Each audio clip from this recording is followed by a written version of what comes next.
Welcome to Take 5, your 5-minute inspirational message from Solid Rock Drogheda.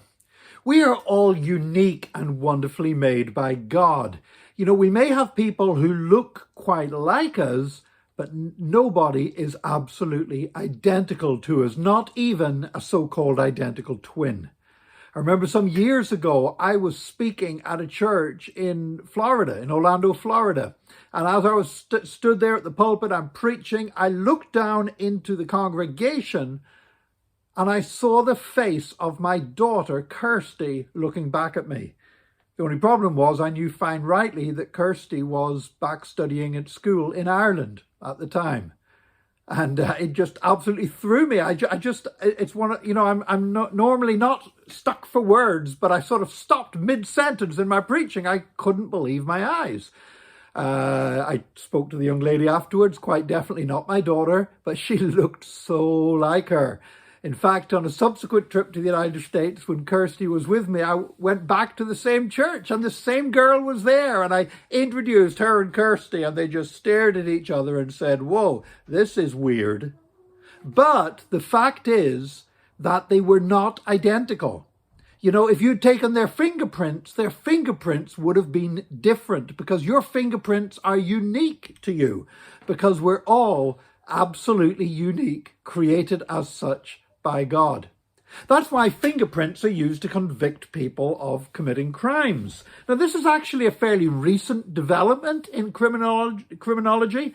In 1892, the very first crime was solved by the use of fingerprint technology. A lady called Francisca Rojas murdered her 2 children in Argentina. She tried to pin the blame on her neighbor, but an enterprising police inspector called Detective Alvarez he found a bloody thumbprint on the bedroom door and he fingerprinted Francisca Rojas and there was a perfect match. And confronted with that evidence, she confessed to the crime.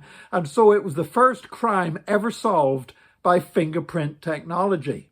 But even though that was 1892, actually fingerprints have always been around. People have left their fingerprints on things. In fact, in ancient Jericho, archaeologists have discovered bricks with the bricklayer's thumbprints placed into the clay as he wanted to make ownership of his workmanship. Not only that, but something even more remarkable is we actually have a thumbprint from a character in the Bible. Yes, you heard correctly. In the Jerusalem Museum, there is a clay bulla, which was discovered in 1996. Now, a bulla was a way of sealing a document. They would write a document on a scroll and then tie a rope around it, and then the knot with which the rope was knotted was encased in clay as a seal. And very often, the person sealing their scroll would inadvertently leave their thumbprint or their fingerprints in the seal. Well, this seal that was just clay bulla that was discovered in Jerusalem in 1996 has a clear thumbprint on it, and it has the name of the person who wrote the scroll and whose seal this was. It says Baruch ben Neriah. And if you read in Jeremiah chapter 36, you read that God gave a message to Jeremiah that he was to deliver to the king of the nation. And he was under house arrest, so he could not give it himself. So he had to call for his scribe, whose name was Baruch, the son of Neriah. Baruch ben Neriah. The very same man who sealed that clay bulla that is now in a museum in Jerusalem. Isn't that incredible? Now, we don't know if the bulla that they found was the one from that very same document that's mentioned in Jeremiah 36, but there's no doubt whatsoever that it's the same person, Baruch ben Neriah. And we have his thumbprint in a museum, a unique thumbprint that would never have matched anyone else in history except this character from the Old Testament in the Bible.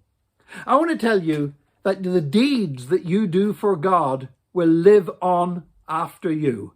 I'm sure Baruch had no idea whenever he was acting as a scribe for Jeremiah that thousands of years later, his unique thumbprint would be viewed by visitors to a museum in Jerusalem.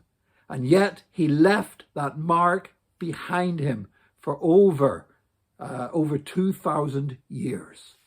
Praise God. I want to tell you that today you have an opportunity to say things. You have an opportunity to do things that their effects will live on after you have gone from this earth. So today, think carefully about what you say. Think carefully about what you do, because your words and actions can have eternal significance as they live on after you. May God bless you.